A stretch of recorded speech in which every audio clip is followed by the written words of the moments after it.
राम हरे हरे हरे कृष्ण कृष्ण कृष्ण हरे हरे। हरे राम राम राम हरे हरे। हरे कृष्ण कृष्ण कृष्ण हरे हरे। हरे राम राम राम हरे हरे। हरे कृष्ण कृष्ण कृष्ण हरे हरे। हरे राम राम राम हरे हरे। हरे कृष्ण कृष्ण कृष्ण हरे हरे। हरे राम राम राम हरे हरे। हरे कृष्ण कृष्ण कृष्ण हरे हरे। हरे राम राम हरे हरे।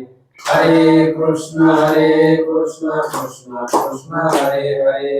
पुंडलीक वरदे हरि विठ्ठल श्री गुरु ज्ञानदेव तुकाराम पंढरीनाथ भगवान की जय। माऊली ज्ञानेश्वर महाराज की जय। सद्गुरु तुकाराम महाराज की जय। ब्रह्मनिष्ठ गुरुवर्य रंगनाथ महाराज की जय। जो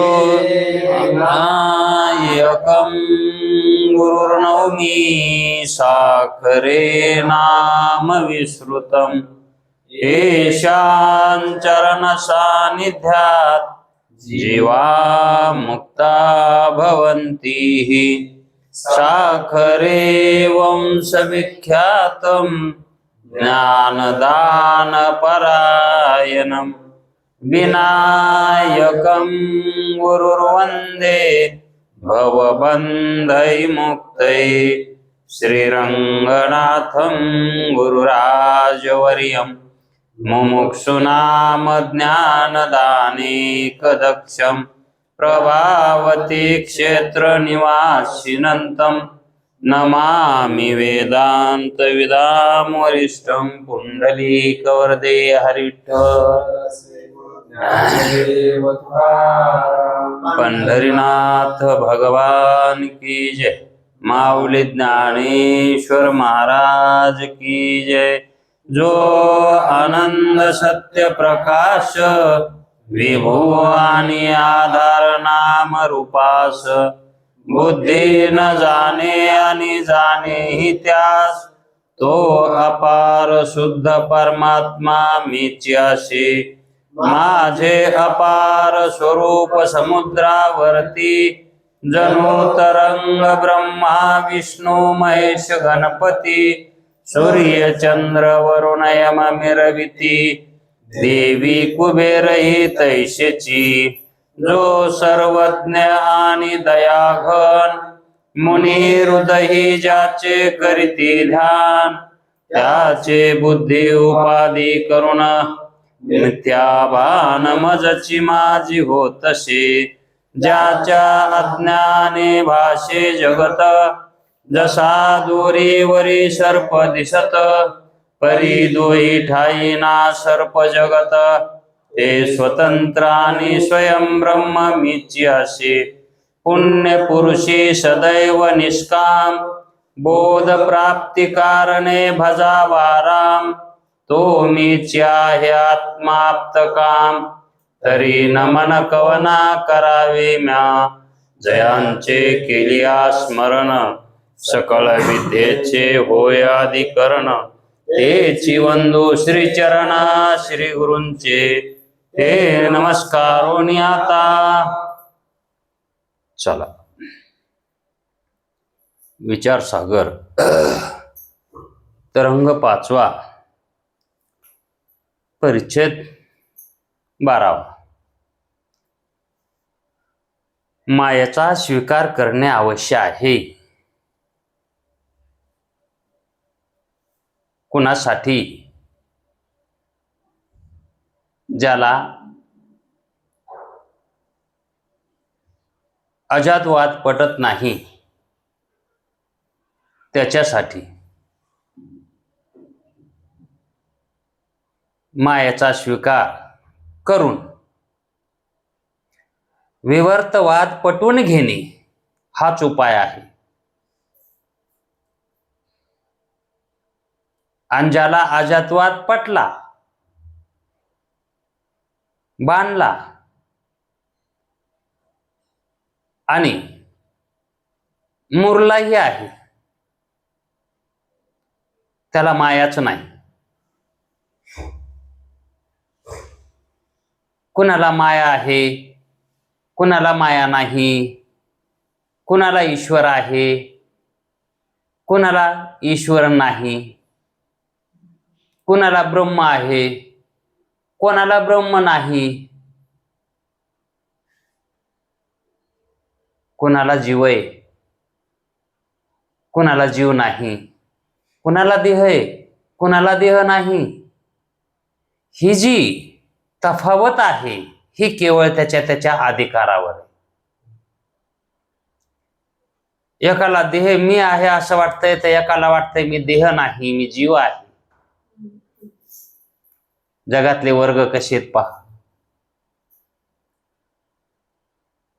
एकाला मी आत्मा आहे वाटतंय, मी जीव नाही वाटतंय त्याला, मी आत्मा आहे. आणि एकाला मी जीव आहे असं वाटतंय, आणि एकाला मी आत्मा आहे असं वाटतंय. एकाला मी आत्मा आहे असं वाटतंय आणि एकाला वाटतंय मी ब्रह्म आहे. एकाला मी ब्रह्म आहे असं वाटतंय आणि एकाला मी कोण आहे याची वाच्यता सुद्धा नसते. त्याच्या ठिकाणी फक्त आहे, काय आहे याची वाच्यता नाही, फक्त आहे रूपानं आहे. मग जो आहे रूपानं आहे तो विदेहमुक्त असतो. आणि मी ब्रह्मरूप आहे असा जीवनमुक्त असतो. मी जीव आहे असं म्हणणारा संसारिक असतो, शुद्ध संसारिक असतो. आणि मी देह आहे म्हणणारा हा पूर्णतः पामर झालेला असतो. विषयामध्ये आणि पामरामध्ये आणि जीवामध्ये काय फरक आहे पहा. पामराची वृत्ती इंद्रियात आहे, विषयात आहे, पण जीवाची वृत्ती शुद्ध संसार करण्यात आहे. जो शुद्ध संसार करतो, नियमानं संसार करतो, त्याला जीव म्हणते. आणि जो आपल्या समाजामध्ये एखादा चांगला संसारिक असला की वाटतंय तेच मुक्त आहे का काय की. अरे ते मुक्त नाही, ते शुद्ध संसारिक आहे. आणि त्याच्याही पुढे ज्याच्या वृत्तीचा अधिकार मी ब्रह्मरूप आहे, आत्मरूप आहे,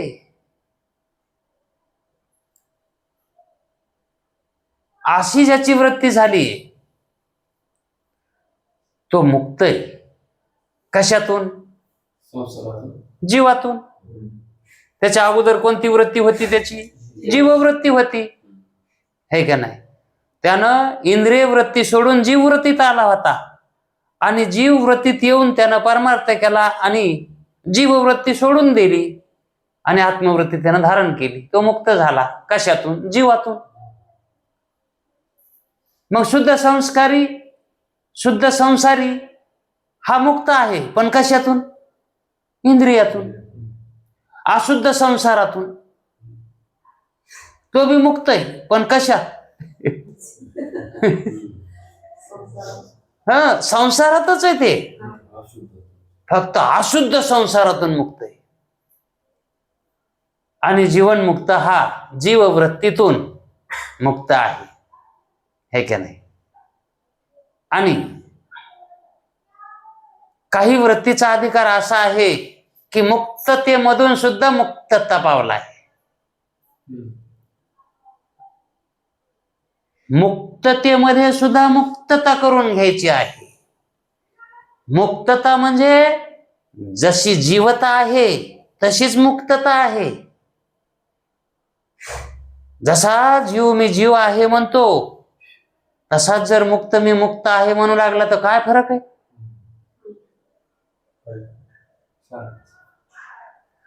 म्हणून मुक्ताला सुद्धा परमार्थ आहे. मग त्या मुक्ताचा परमार्थ म्हणजे कोणता? त्याच्या वृत्तीचं लक्ष काय आहे? तर ब्रह्मस्वरूपता. फक्त आहेपणा राहावा त्याच्या ठिकाणी. मुक्तता निघून जावी, ब्रह्मता निघून जावी हे नाम आहेत. तो नामातून पार पडायला पाहिजे. जसा रूपातून पार पडला तसा नामातूनही पार पडायला पाहिजे. जीवातून पार पडला म्हणजे रूपातून पार पडला. तो जीवातून पार पडला म्हणजे जीवातून मुक्त झाला म्हणजे रूपातून पार पडलाय. रूपातून पार पडला म्हणजे तो मुक्त झाला का? फक्त रूप त्याची काय गेली? कोणची निवृत्ती झाली? ज्ञानाध्यास आणि अर्थाध्यास. फक्त त्याचा अर्थाध्यास निवृत्त झालाय. ज्ञानाध्यास निवृत्त व्हायचा राहतो मुक्ताचा. मग त्या ठिकाणी नामही जावं लागतं. नाम जाणं याचा अर्थच ज्ञानाध्यास सुद्धा जाणं आहे. मग ज्याचा ज्ञानाध्यास गेला, अर्थाध्यास गेला, त्याला माया आहे का हो शिल्लक? ज्ञानाध्यास आणि अर्थाध्यास हे मायेचे स्वरूप आहेत. ज्ञानाध्यास कुणाचा आहे? मायाचाच आहे. मायाच्या अंतर्गतच आहे. आणि अर्थाध्यास आहेच, तो तर आहेच ना. रज्जूवर उत्पन्न झालेल्या सर्पाचं नाम आणि रूप हे कुणाचं आहे?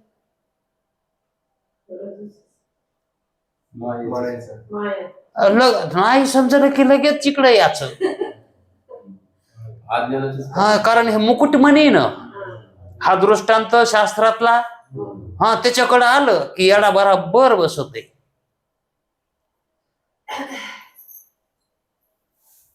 रज्जूवर उत्पन्न झालेला सर्प आणि त्या सर्पाचं ज्ञान. सर्प हा पदार्थ आणि त्या पदार्थाचं नाम सर्प, है का नाही? मग त्या सर्पाचा आपल्याला प्रतीती ही कशामुळे आली आणि त्या सर्पाचं ज्ञान कशामुळे झालंय? केवळ अविद्यामुळे झालंय. एक अविद्या अंतःकरणाच्या ठिकाणची आहे आणि एक अविद्या रज्जुपहित आहे. चैतन्याचे आश्रित असणारी अविद्या, रज्जुपहित चैतन्याचे आश्रित असणारी अविद्या, ती सर्पाच्या उत्पत्तीला कारण आहे आणि त्या सर्पाच्या ज्ञानाला कारण अंतःकरणोपहित साक्षी चैतन्याचे आश्रित असणारी अविद्या. दोन्हीलाही कारण अविद्याच आहे. मग अविद्येपासून उत्पन्न होणारे नाम आणि रूप आहेत हे तर सिद्ध झालं. मग जोपर्यंत नाम आणि रूप बाधित होत नाही तोपर्यंत खरी मुक्तता नाही, खरी ब्रह्मता नाही. कारण नाम आणि रूप हे ब्रह्मामध्ये नाहीत. ब्रह्म कसं आहे? असंग सांगितलंय, अक्रिय सांगितलंय, शुद्ध सांगितलंय, बुद्ध सांगितलंय. त्याच्या ठिकाणी हे काही घोळ नाही नामरूपाचा. आणि नामरूप हे तत्व कुणाचे येतं? अस्ति भाती प्रिय कोणाचे येतं? अस्ति भाती प्रिय, हा, सच्चित आनंद. आत्म्याचे, ब्रह्माचे. सच्चिदानंद रूप ब्रह्म आहे, सच्चिदानंद रूप आत्मा आहे, है का नाही? म्हणून असत जड दुःख हे कोणाचे आहेत? हे मायाचे आहेत. मग माया नाम आणि रूपाचं ती वस्त्र नेसलेली आहे. तिला लुगडं कोणाचं आहे? हा, नामाचा उभा धागा आणि रूपाचा आडवा धागा आहे. उभ्या आणि आडव्या धाग्यानं वस्त्र म्हणजे काय? उभा आणि आडवा धागा म्हणजे वस्त्र. वस्त्रात काय असतंय? दोनच धागे असते, ते उभा असतंय का आडवा. तसं मायामध्ये हे दोनच धागे येत, नाम आणि रूप. हे तिचं लुगडच आहे म्हणायचं. हे आपणाला जे प्रतीला यायले ना, हे नामरूपच आले. आणि हे काय आहे मग? ती मायाच आहे. दुसरं काय आहे मग? हे मायाचं वस्त्र आहे ते. आणि मग ती स्वभावानं कशी आहे खरी? असत. नाम आणि रूप तिचं लुगडं आहे, वस्त्र आहे तिचं. आणि मग ती कशी अंगानं? असत, जड आणि दुःख. हे तिचे हाड, हे तिचं मांस, आणि ही तिची मज्जा. मज्जा म्हणजे ते 3 धरा नकोचे. म्हणजे त्या अंगानं ती माया आहे. मायाचं खरं स्वरूप असत, जड आणि दुःख. आणि तिचं वस्त्र नाम आणि रूप. अशा ह्या 5 गुणांनी ती युक्त आहे. 5 लक्षण आहेत तिचे हे. मग ती माया कुणाला आहे? असत. ज्यानं सताची प्राप्ती करून घेतली त्याला असताची काय भानगड आहे का? ज्यानं चिदाची प्राप्ती करून घेतली त्याला जडाची काय भानगड आहे का? ज्याला आनंदाची प्राप्ती झाली त्याला दुःखाचा काय संबंध आहे का? मग जो सच्चिदानंद रूप झाला त्याला माया.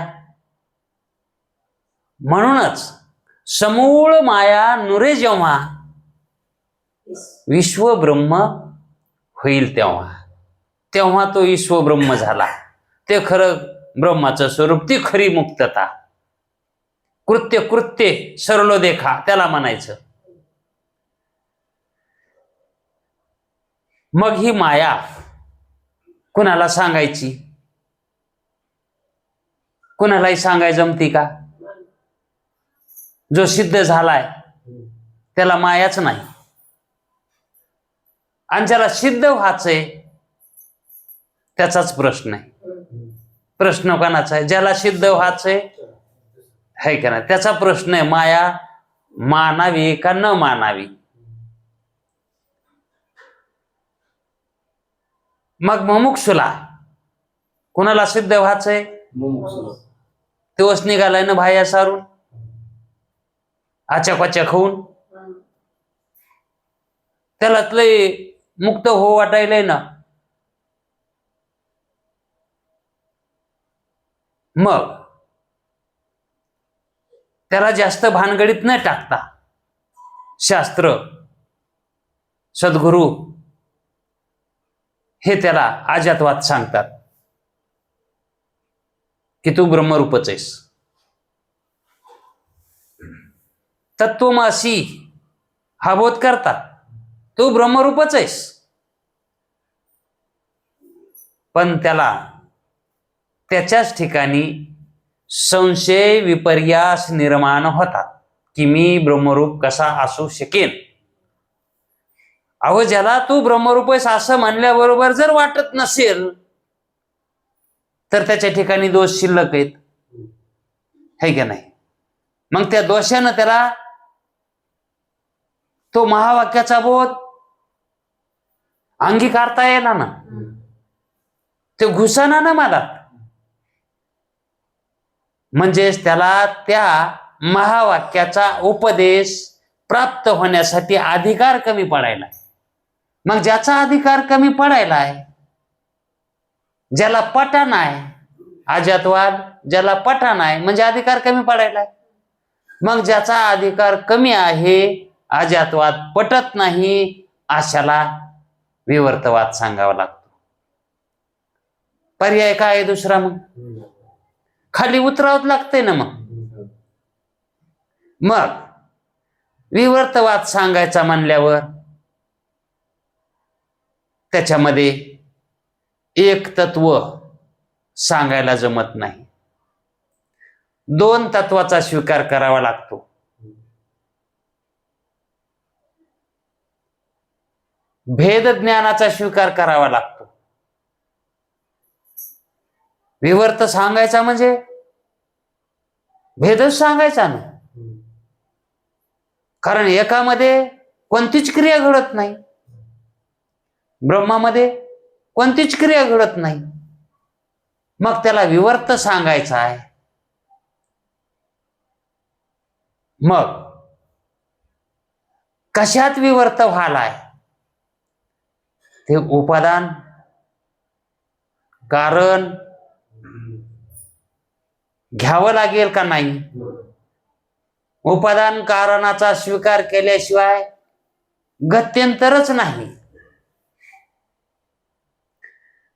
भाकर भाजायची म्हणलं की तवा लागतोच, त्याच्याशिवाय कशी भाजव, तवा पाहिजे त्याला. तसा तवा इथं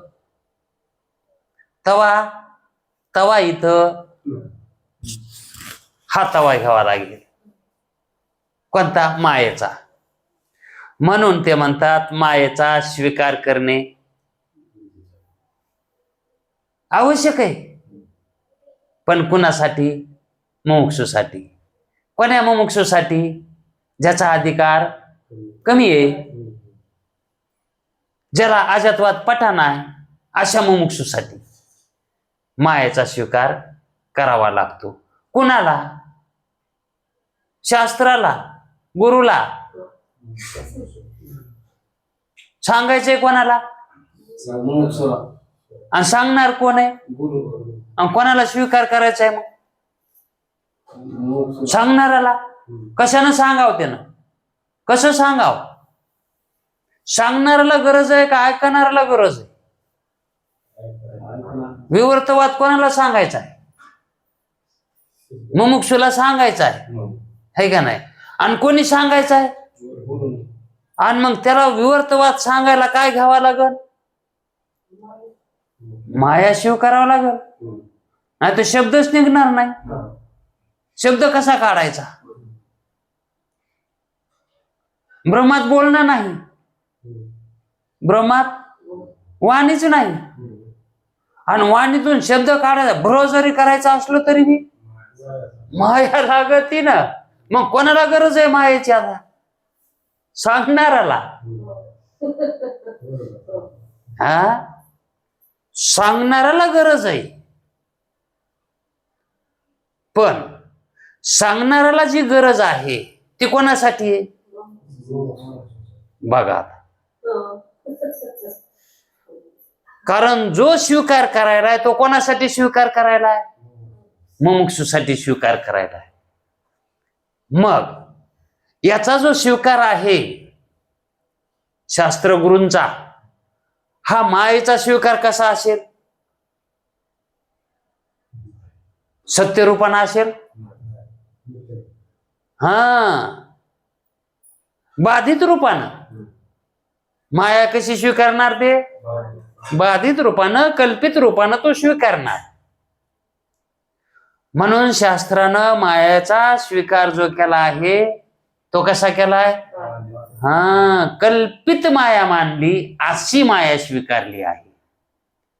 मायाचं स्वरूप कसं आहे? सत्य नाही ना, सत्य. हा, आणि त्यालाच काय म्हणायचं? माया. मायाचा अर्थ काय आहे? सत्य असत्य निराळ. मग मायाचा स्वीकार करणे आवश्यक का आहे? तर माया मानल्याशिवाय शब्द सुद्धा काढता येत नाही. अशा अडचणीमुळे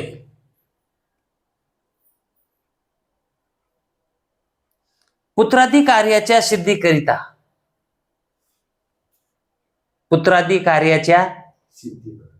सिद्धीकरिता ज्याप्रमाणे पुरुषास एक स्त्री मानावीच लागते, आणि जर नाही मानली तर नुसत्या पुरुषापासून कसं निवडून अडचण येते, अडचण. हा, एखाद्या संन्याशाच्या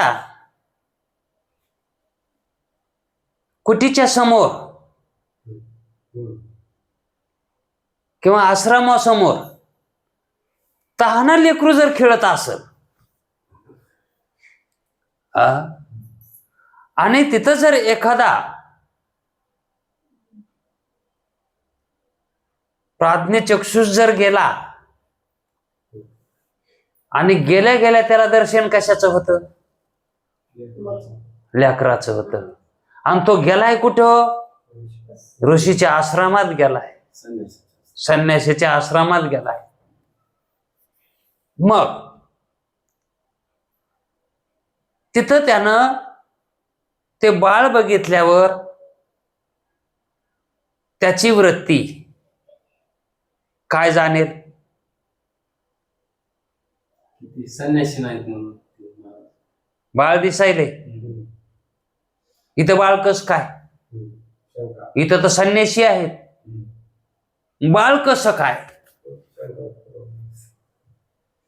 जिज्ञासा लागली, इथं कसं काय? इथं तर नसायलाच पाहिजे ना. सर्व ब्रह्माची व्याप्ती आहे, मग इथं जगत कस काय? हे जगत कस काय? इथं संन्याशाला मुलगा बाळ नसतेच. हा परखड सिद्धांत आहे का नाही? याच्यात काही चूक थोडी तरी काहीतरी कुठं तरी गुंजाइश आहे का? नसतेच, आहे का ना? जसा वंद्यापुत्र हा, तसं संन्याशाला मूलबाळ नसतेच. आणि ते जर त्या अंगणामध्ये खेळालेलं बाळ दिसलं एखाद्याला तर काय म्हणणार? ते हे कसं काय? इथं प्रश्न पडणार का नाही त्याला? तसं सर्व खलविदम ब्रह्म, सगळं ब्रह्मरूपच आहे. तर हे जगत हे कसं? हे बाळ कुणाचं आहे? हे जगत बाळ कुणाचं? मग याची काहीतरी वाट लावायला पाहिजे ना. मग संन्यासीनं तो मुलगा लपवायचा का? नाही, माझी नामुष्की होईल, लोक माझं गारानं करतील.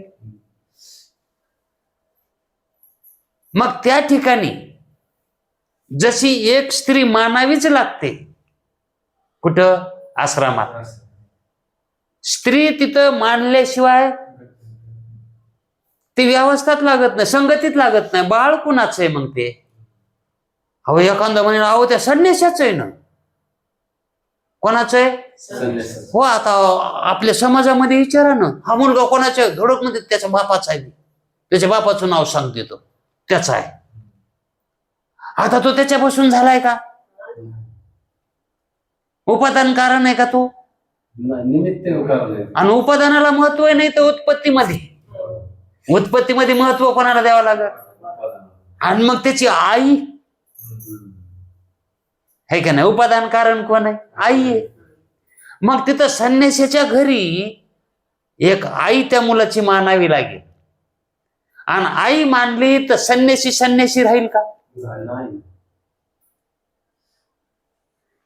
मग हे जगत जर मानलं, हे बाळ आणि याची आई जर माया मानली तर ब्रह्म राहील का? राहील ब्रह्म, पण ब्रह्माच्या लक्षणानं ब्रह्म राहील का? त्याच्या लक्षणानं असंगत्व जाईल त्याच. म्हणजे ते संन्यासी राहणार नाही. किती केवढी अडचण आहे आता ही.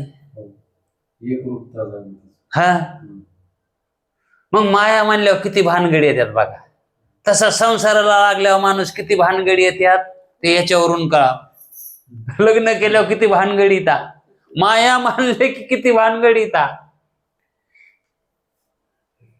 म्हणून जे हुशार झाले कवा अगोदरच मायात पडायच्या आधीच जे हुशार झाले का ते पुन्हा मायात पडत नाहीत.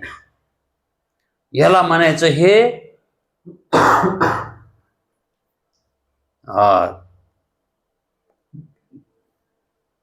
काय म्हणते ते आधीच निष्ठले ते जाळ्यात पडलेच नाहीत, मायाच्या जाळ्यात.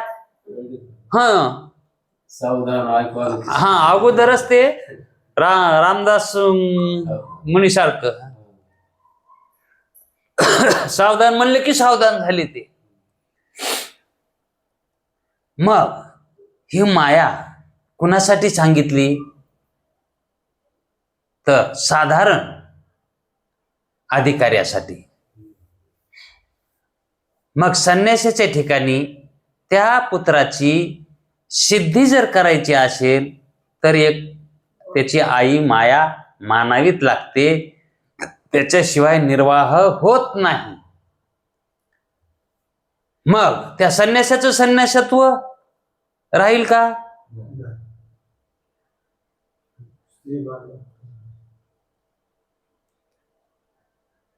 आता आपण द्वैतात आहेत, संसारात आलो, आता उपाधीने युक्त आहेत.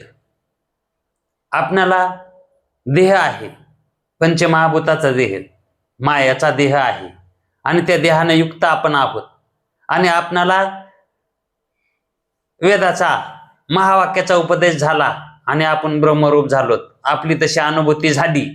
देह आहे, देह आहे आणि आपणाला स्वरूपाची प्राप्ती झाली, मुक्त झालो, मुक्त झालो, ब्रह्मरूप झालो आणि देहासहित झालो. देह असताना महात्मा कसा असतो? देहासहित ब्रह्मरूप असतो का नाही? देह असतानाच ब्रह्मरूप असतो का नाही? मग त्याच्या ठिकाणी आपली वृत्ती तो ब्रह्मरूप आहे किंवा शास्त्राचं म्हणणं तो ब्रह्मरूप आहे हे कसं म्हणतात? शरीर कोणाचं आहे? हा मायाचं, मायाचं, मायाचं आहे ती. मायाचं म्हणजे मायाचं आहे ती. मग तो महात्मा चैतन्य रूपानं ब्रह्मरूप आहे, पण संगती त्याच्या अंगणात. हा हे हे हे माया नाही का जवळ त्याच्या? ही स्त्रीच आहे ना. मग हे कसं आहे त्याच्याजवळ आणि त्याला ब्रह्म मानायचं? मग देह पडल्याच्या नंतर ब्रह्मरूपता मानायची का देह पडायच्या अगोदरच मानायची?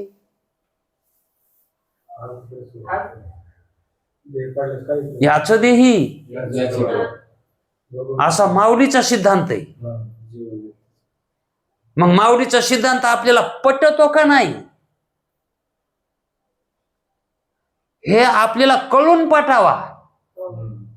हा लोक म्हणते तर नाही, माऊलीनं सांगितलं म्हणजे ते खरंच आहे. हो, माऊलीनं सांगितलं म्हणजे आपण कसं खरंय ते कळाव ना. हा मग याच देही याच डोळा भोग मुक्तीचा, देह पडायच्या अगोदर मुक्त मी सच्चिदानंद ब्रह्मरूप आहे हे कळायला पाहिजे का नाही? मग देहात असतानाच कळायला पाहिजे का नाही? देहात असतानाच मुक्त व्हायला पाहिजे का नाही? देहात असतानाच मोक्ष प्राप्त करून घ्यायला पाहिजे का नाही? मोक्षात देह आहे का? आणि देहात मोक्ष नाही का? हा म्हणजेच देह असताना मी सच्चिदानंद ब्रह्मरूप आहे ही जी समज आहे ही यथार्थ आहे. ही कशी आहे? यथार्थ आहे. मग हा जो संघ आहे देहाचा संघ हा असतानाच ब्रह्मता आहे. मग संसारिक जर समजा एखादा ब्रह्मरूप झाला तुकाराम महाराजांसारखा तर तो ब्रह्मरूप नाही मानायचा का? मग संन्यासाच्या घरी लेकरू जरी खेळलं तरी त्याला संन्यासी मानायचं नाही का?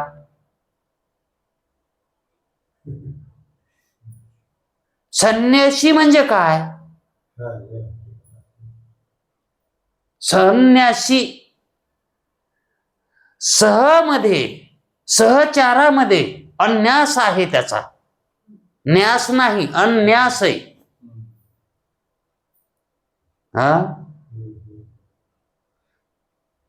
त्याची जशी देहात असताना ब्रह्मरूपता आहे मुक्ताची, तशी संन्यासाची तिथं मूल जरी खेळलं तरी त्याच्या पदाला धक्का बसत नाही. त्याच्या पदाला का? कारण त्यांनी मोक्ष प्राप्त करून घेतलेला आहे, तो संन्यासी आहे. ब्रह्म जसं संन्यासी आहे, मग तशा अशा किती बी माया उत्पन्न मानल्या आपण तरी ब्रह्माला धक्का. हाच सिद्धांत माऊलीने ज्ञानेश्वरीमध्ये वारंवार सांगितलाय. जैसे जळी पद्मपत्र न लिंपिजे, हा सिद्धांत अलिप्तवाद.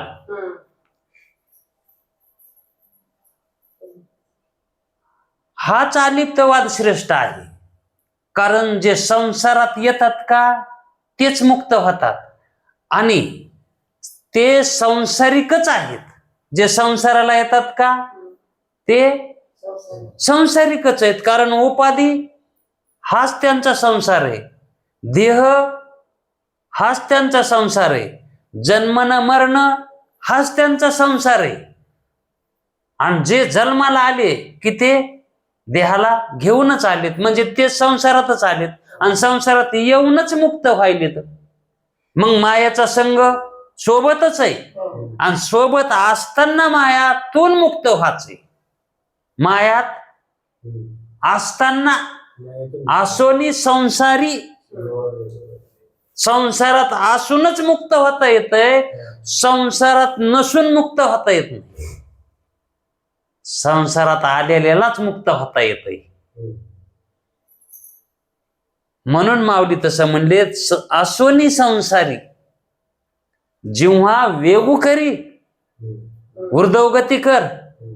वेगू करी म्हणजे अधोगतीला जो गेलास ना तू, ती ऊर्ध्वगती कर. आणि ती ऊर्ध्वगती कशाने होते प्राप्त? वेद शास्त्र उभारी. ती ऊर्ध्वगतीला उभारणी आणणारे वेदशास्त्र आहेत. मग तू जर हे कार्य केलंस तर तू संसारात असताना सुद्धा कसा आहेस? ब्रह्मरूपच आहेस. तस माया जरी मानली तरी ब्रह्माचं काही उणेपणा येत नाही त्याला.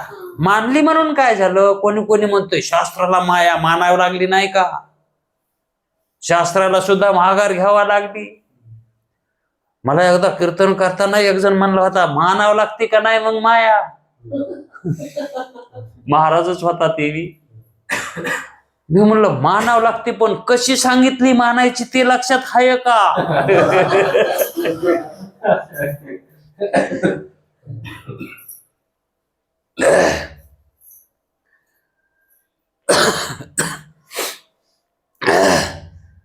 माया मानणं म्हणजे प्रक्रिया पूर्ण करण्यासाठी ते तत्व मानणं आहे, ठीक आहे ना, समजण्यासाठी. म्हणून मायाचा स्वीकार केला आहे. म्हणून ज्याप्रमाणे पुरुषास एक स्त्री मानावी लागते पुत्राकरता, कार्याकरता पुत्राच्या, त्याप्रमाणे परमात्म्याच्या ठिकाणी काहीतरी माया म्हणून एक पदार्थ माना. म्हणजे कशी भाषा वापरतात पहा. म्हणून काहीतरी एक पदार्थ, काहीतरी म्हणजे त्याला नाव सुद्धा उद्देशून घेतलं नाही. माया म्हणून म्हणजे ते माया हे सुद्धा नावात त्या काय किंमत ठेवली नाही त्यानं. माया म्हणून काहीतरी एखादा पदार्थ माना. नव्हे नव्हे मानलाच पाहिजे. आणि बोलायचंय, सांगायचंय म्हणल्यावर, व्यवहार करायचा आहे म्हणल्यावर मानावंच लागल, है का नाही? घर बांधायचं म्हणल्यावर कडी कोंडा कुलूप दरवाजा करावाच लागल.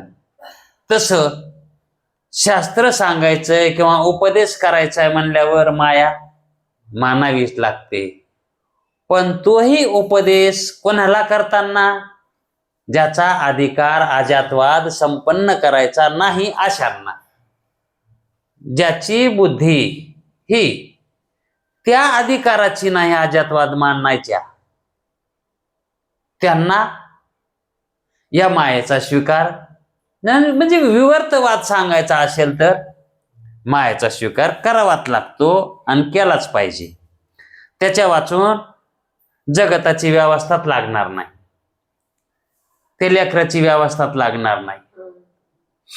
कारण पुरुषापासून मुलगा होत नसतो, ब्रह्मापासून जगत निर्माण होत नाही हे अगोदरच सांगितलंय. ब्रह्म त्याला कारण नाही, है का नाही? आणि इथं जर ब्रह्म कारण मानावं तर मग अगोदर सांगितलेलं ते चुकीचं निघल. आणि ब्रह्म कारण मानावं तर मग पुरुषालाही मुलं झाले पाहिजेत नियमानं. मग ते सगळं बिघडी होईल ना, एक सिद्धांत लागणार नाही. माया मानायची ठरली म्हणजे जगातील बऱ्या वाईट पदार्थाची व बंध मोक्षाची नीट व्यवस्था लागत असते. माया मानली तर बंध मोक्ष. आता हे बंध मोक्ष जर म्हणायचं म्हणलं तर त्याच्यासाठी माया मानावीच लागते ना. बंध कशामुळं बंध? मायामुळं बंध, है का नाही? आणि मोक्ष कशामुळं? मायामुळंच. तो मायातून पार पडला म्हणून मोक्षाला गेला, म्हणजे माया मानावीत लागती ना, है का नाही? पास झाला कस काय? नापास नाही झाला म्हणून पास झाला, तो नापास झाला नाही. तसं बंध आणि मोक्षाची ही वाट लागते, नीट व्यवस्था लागते. अशी ती रज सत्व तम या 3 गुणांनी युक्त अर्थात त्रिगुणात्मक माया मानावी लागेल. कशी मानायची? तर त्रिगुणात्मक मानायची. ते 3 गुण कोणते? तर रजतम सत्व, हे जे 3 गुण आहेत या 3 गुणांना युक्त माया मानायची. माया आणि गुण हे काही 2 नाहीतच. म्हणजे एक कसे? जसं गुण जर मायातले काढले, मायातले जर गुण बाजूला काढले तर ती माया कशी होणार? नाव ठेवा तिचं. गुण जर काढले मायात तर त्या मायाला काय म्हणावं लागेल? ब्रह्मच म्हणून ईश्वर. गुण नसल्यावर आता ब्रह्मात काय नाही, गुण नाही, मग ते कसं आहे? गुण रहित आहे ना. म्हणजेच निर्गुण आहे. म्हणजे ब्रह्म कसं आहे? मग तसे मायातले हे गुण काढून घेतले तर ती माया काय होणार? मग मायात आणि ब्रह्मात काय फरक आहे? मग नेमकी माया म्हणजे काय? हे 3 गुण. हे 3 गुणालाच म्हणायचं. पण जी ब्रह्माच्या आश्रित असते का? आश्रित शुद्ध माया ती गुणरहित आहे. ते सिद्धांत पुढे लावण्यासाठी ती मानावी लागते. ते गुणरहित मानली आणि ही जी अलकडी आहे का ईश्वराच्या कक्षेतली ती गुणसहित आहे. ईश्वरातली जी अविद्या जी आहे का ही त्रिगुणात्मक आहे. आणि ईश्वराची जी माया आहे ही गुणरहित आहे. कारण ती शुद्ध माया म्हटलंय ना. ईश्वराची उपाधी कशी म्हणलंय? शुद्ध आहे. आणि अशुद्ध ती अविद्या आहे का नाही? मग ही जीवाची उपाधी जी ती त्रिगुणात्मक माया म्हणजे तीच अविद्या. पुढे सांगणार आहे. या 3 गुणांनी युक्त अर्थात त्रिगुणात्मक अशीच मानली पाहिजे. मग माया कशी मानावी याविषयी शंका उत्पन्न होते. कशी मानावी म्हणजे कशी मानावी. आता या ठिकाणी शिष्य म्हणतो, जे सांख्यशास्त्रकर्त्यांनी कपिलच आहेत ना सांख्यशास्त्र करते, त्यांनी जशी मांडली तशी मांडली तर जमत नाही का. आता 6 शास्त्र येतो आणि 6 शास्त्रानं वेगवेगळं मानलेलं आहे ना काही पण. सगळ्याच एकमत थोडंच आहे.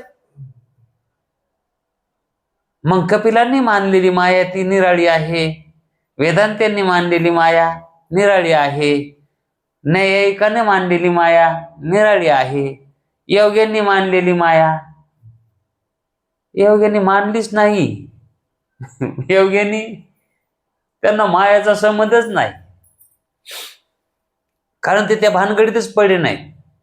ज्ञान मार्गामध्ये जे आहेत का त्यांनीच मायाचा स्वीकार केलेला आहे, आणि जे योगामध्ये आहेत का त्यांना मायाचा संबंधच नाही. मग योग्यांनी कशी मानली, संबंध नाही पण मानावं तर लागल ना. कशी नाही म्हणून तरी नाही म्हणून तरी मानावं लागल ना. मग योग्याची माया कशी मानली त्यानं, तर या ठिकाणी शिष्याला अशी शंका झाली, मग माया मानायची म्हणायला तुम्ही, तर मग जे कपिल महामुनीने मानली तशी मानली तर जमत नाही का. म्हणजे त्याला माहित आहे अनेकांनी अनेक निरनिराळ्या प्रकारची मांडलेली आहे. आणि आता हे वेदांती तर हे काहीतरी वेगळीच माया सांगते ना, आणि ते कळायचं नाही. मग आपल्याला सांख्यशास्त्राने सांगितलेली माहित आहे, मग तशी मानल्यावर नाही का जमत, कारण आपल्याला ती माहिती आहे गेलेली. मग ते कसा शंका विचारतो पहा. जगताच्या सिद्धी करता माया मानली पाहिजे हे खरे, याच्यात काय वाद नाही. पण ती परमात्म्याच्या आश्रित न मानता सांख्याप्रमाणे स्वतंत्र मानून ती वाटेल तेव्हा स्वतःच्या सामर्थ्याने जगत उत्पन्न करते व वाटेल तेव्हा नाश करते, अशी मांडली तर काय बिघडेल. त्याला माहित आहे सांख्यांनी मांडलेली माया कशी मांडली. तर सांख्यांनी माया जी मांडली ती स्वतंत्र मांडली. माया म्हणजे प्रकृती, त्यांनी प्रकृती मांडली आणि त्या प्रकृतीलाच माया म्हणतात. आणि पुरुष त्याला आत्मा म्हणलेत. ते हे 2 तत्व त्यांनी सत म्हणून मांडलेत. दोन्ही तत्व सत्स्वरूपच म्हणून मांडलेत, स्वतंत्रही मांडलेत. पुन्हा माया मिथ्या मानली नाही, त्यांनी स्वतंत्र मानली आणि सत्तावान मानली आणि सत्सत्तावान मानली. पुन्हा बघा, आता 2 पदार्थ सत्य मानता येतात का. नाही. पण सांख्यांनी 2 पदार्थ सत्य मानलेत आणि वेदांत शास्त्रामध्ये एकच पदार्थ सत्य मानलाय, आणि तेच परमेश्वर आहे, तोच परमात्मा आहे. मग जगताच्या सिद्धी करता माया मानली पाहिजे हे खरं आहे, पण परमात्म्याच्या आश्रित न मानता. कसे शब्द आहेत बघा, त्याला वेदांतेची सुद्धा माया माहित आहे. परमात्म्याच्या आश्रित न मानता त्याला काय माहित आश्रित मानतेत म्हणून. वेदांती परमात्म्याच्या आश्रित माया मानतेत हे त्याला कसं माहित झालं. पण ही या ठिकाणी सगळी बांधणी आहे शास्त्राची. काय ही ही बांधणी शिवण आहे. ही परमात्म्याच्या आश्रित न मानता सांख्य मताप्रमाणे.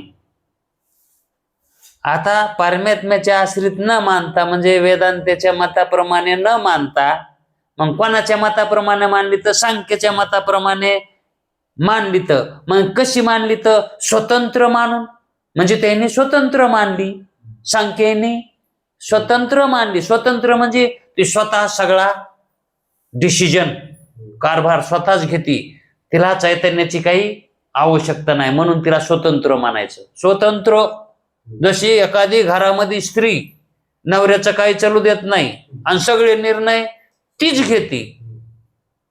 घेते. आणि जर समजा एखाद्याला वाटलं आपण ह्या घरी 4 पैसे आहेत असते तर पाळू नयेत, आपण महागाय जाऊ, आणि मग घरी गेला त्या हायत का घरी, आधी गेल्या गेल्या काय म्हणणार, मालक हायत का घरी. मग ती मालकीन काय म्हणणार, मीच मालक आहे, काय पाहिजे सांगा. तुम्हाला माहित नाही का सगळा कारभार कोण पाहतय.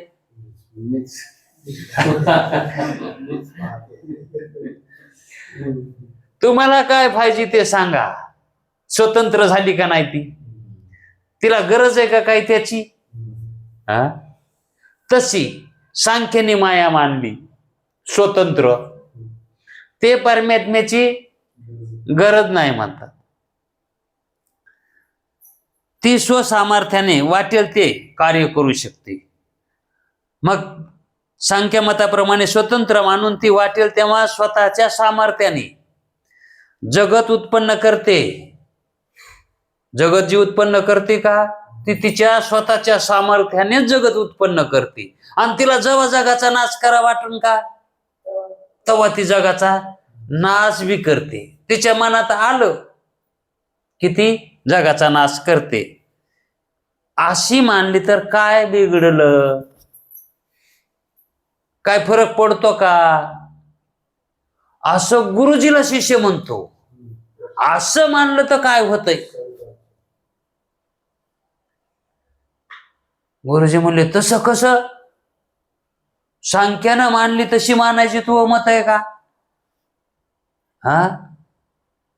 आणि मग सगळं बिघडून बसेल की. ह्या सगळ्या नवऱ्याला तर मग सगळं काय लुगडीत नेसावं लागते ना.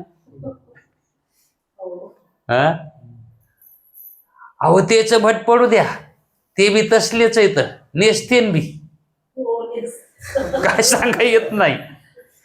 पण जर मुमुक्षुन एकदा माया निवृत्त केली, मुमुक्षुन माया निवृत्त केली आणि तो ब्रह्मरूप झाला मुमुक्षू, आणि त्या मायाच्या पुन्हा मनात आलं की याला अजून जन्माला घालायचंय, स्वतंत्र माया म्हणल्या, मग यानं इतका जीवनभर परमार्थ करून ब्रह्मरूपता संपादन करून काय उपयोग होणार आहे. मग परमार्थाचं फळ काय शिल्लक राहील का, मग सगळं बिघडे होईल का नाही. गुरुजी म्हणले तसं नाही जमत. माये स्वतंत्र मानणे वेदात संमत नाही, वेदाला पटत नाही ते. आणि जर ती वाटेल तेव्हा जगत उत्पन्न करणार तर मोक्ष साधने व्यर्थ होतील. शास्त्र वेद हे जे सांगायले तर मोक्ष हे याने सांगितलेले साधनं व्यर्थ होतील ना. काय उपयोग आहे याचा मग शास्त्राचा. कारण मुमुक्षुने प्रयत्नाने एक वार जगताची निवृत्ती केली, एकदा जगताची निवृत्ती केली तरी वाटेल तेव्हा माया जगत पुन्हा निर्माण उत्पन्न करील त्याच्या ठिकाणी, त्याला पुन्हा जगतात आणि शिवाय पुरुषाच्या आश्रया वाचून केवळ स्त्रीपासून पुत्राधिकार्य उत्पन्न होत नाही. हे खरंय बघा. आता बाकीचं पटू की न पटू, एकट्या स्त्रीपासून लेकरं उत्पन्न होतेत का, हा सगळ्यात विरोध परिपक्व आहे. जसं एकट्या पुरुषापासून पुत्राची निर्मिती होत नाही म्हणून माया मानली, आणि माया स्वतंत्र जर मानली तर तोच दोष नाही का येणार पुन्हा अजून, फिरून तोच दोष यायलाय का नाही. मग तिला स्वतंत्र मानून उपयोग आहे का काही. म्हणून जर माया स्वतंत्र मानली तर मायापासून जगताची उत्पत्ती कशी होईल, कारण एकट्या मायापासून निर्माण होत नाही. मग एकट्या स्त्रीपासून लेकराची उत्पत्ती होत असेल तर लग्न करायची काहीच गरज नव्हती. अशी अडचण येईल म्हणून माया स्वतंत्र मानता येत नाही. हे प्रत्यक्ष उदाहरण आहे, सगळ्याला अनुभव आहे. म्हणून स्वतंत्र माया जगत उत्पन्न करण्यास समर्थ नाही. मायामध्ये ते सामर्थ्य जगत निर्माण करायचं नाही. आणि ब्रह्मामध्ये बी उडाले का दोन्ही बी. आता जे मानायचंय त्याच्यापासून बी नाही, आणि ते आधी तर ब्रह्मापासून तर नाहीच म्हणले होते. आता मग जगत उत्पत्तीच्या संगतीकरता जर माया मानायची तर ती परमात्म्याच्या आश्रयावरच मानली पाहिजे.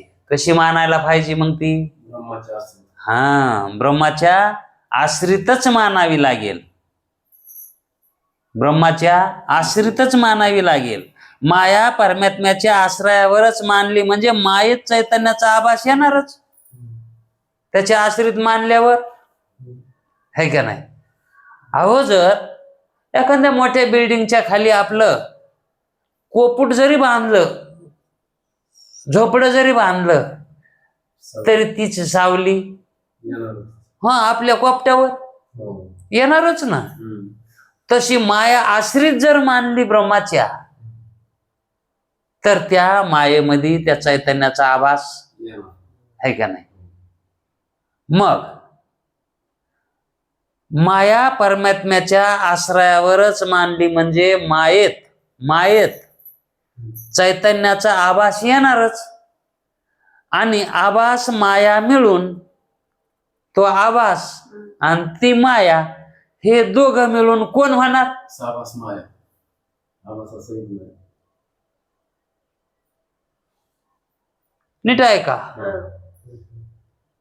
माया आणि त्या मायेमध्ये आभास कोणाचा? ब्रह्माचं. तिथं आभास पडला त्याच्यात, त्या मायात.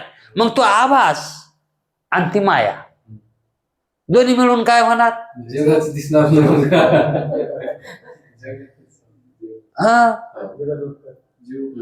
आता कुठेच तर चैतन्य ब्रह्मरूपच आहे का नाही? है का नाही? आणि बुद्धी हे माया आहे का नाही? है का नाही? मग त्या कुठेच तर चैतन्याचं प्रतिबिंब कशात पडे? म्हणजे तो आभास कशात पडाय? बुद्धीत पडाय का नाही? है का नाही? मग त्या बुद्धी अधिष्ठित किंवा बुद्धी आणि विशिष्ट चैतन्य कोण झाला? जीव झाला. बुद्धी विशिष्ट चैतन्य आहे का नाही? किंवा अंतःकरणोपहित चैतन्य कोण झाला? ते जीव झाला का नाही? तस माया आणि माया विशिष्ट चैतन्य कोण झाला? ईश्वर. ते कुठे म्हणलात नव्हा? मी त्याची वाट बघू लागलो ना, त्याच्यामुळे जीवाचं लक्षण सांगावं लागलं. हे ईश्वर का म्हणून म्हणिना की जगतच म्हणायचं. मग त्या ठिकाणी कोण होणार? ईश्वर होणार.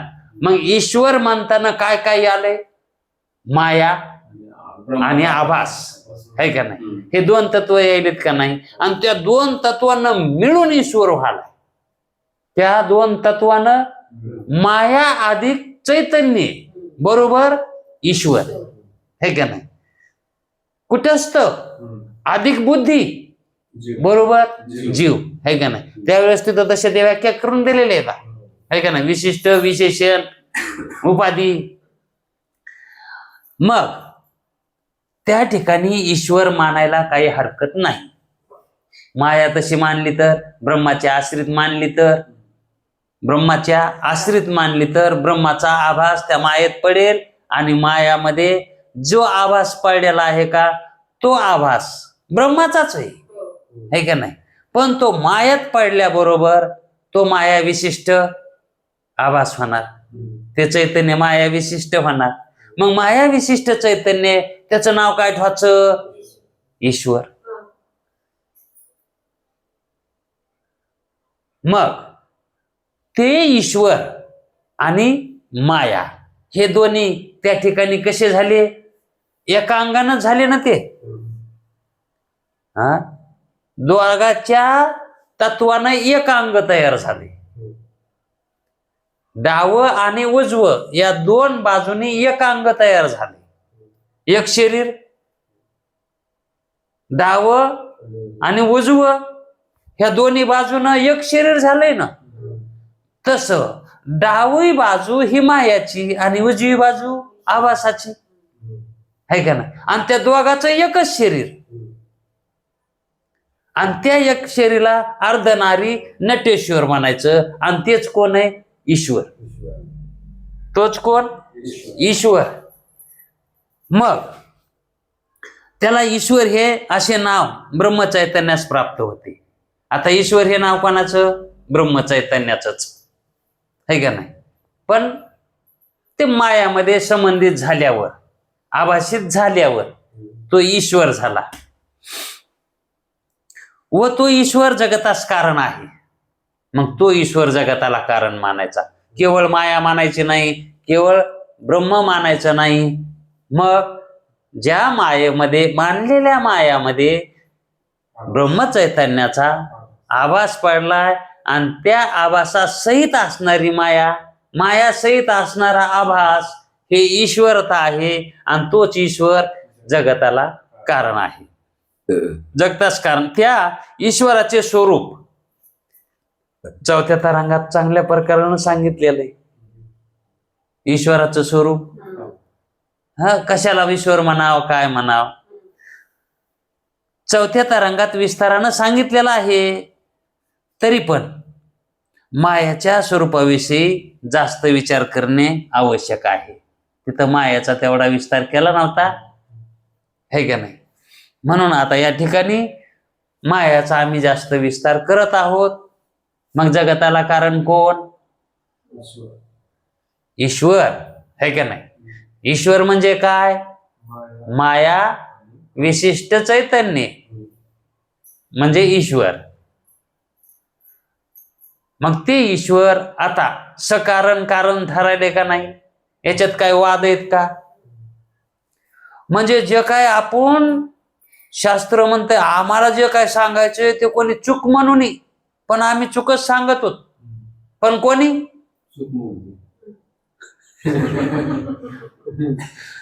कोणाला चूक काढता येऊ नये याच्यातली. पण आम्ही अगोदर अजातवाद सांगितलं, हे लक्षात ठेवा. त्याच्या पुढे हे सगळं कसं आहे? योग्य नाही. कोणाला योग्य? ज्याचा अधिकार नाही त्याला योग्य आहे, असं ऐकणाऱ्यानं समजून घेतलं पाहिजे. नाही तर ऐकणाऱ्यानं जर शंका उत्पन्न झाल्या, तुम्ही अजातवाद सांगितलं आधी, आता आणखी माया का म्हणून स्वीकार घ्या.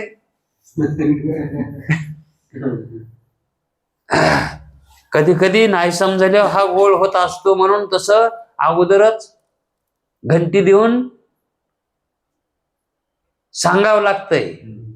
त्या लग्नामध्ये लगन लागल्यावर, सगळं झाल्यावर ते लगन निघतच नव्हते, पहिले जातच नव्हते. खायला मिळत होतं ना लगन घरी, ते जातच नव्हते. मग काय करावं लागत होतं? ते गाडग, लोटक्यासारखं गाडगन, त्याच्यामध्ये एखादा खडा टाकायचा आणि त्याच्या कानात सांगावं लागत होतं. काय लग्न लागलं. आता तुमचं काय काम नाही, जा असं कानात वाजून, काय म्हणत होते की त्याच्यात, नाही ना, गाड्या घोड्या लावून काहीतरी म्हणत होते. वाट लागा म्हणत होते. वाट लागा, वाटाला लागा, गाड्या घोड्या लावून वाटाला लागा असं म्हणत होते कानात. म्हणजे त्यानं जावाव तिथून. ते जात नव्हते, खायला मिळत होत ना. असो, वेळ झालाय. मायेचं लक्षण आणि तिची सिद्धी उद्याच्या वेळात पाहू. कुंडली कवरदे हरी विठ्ठल.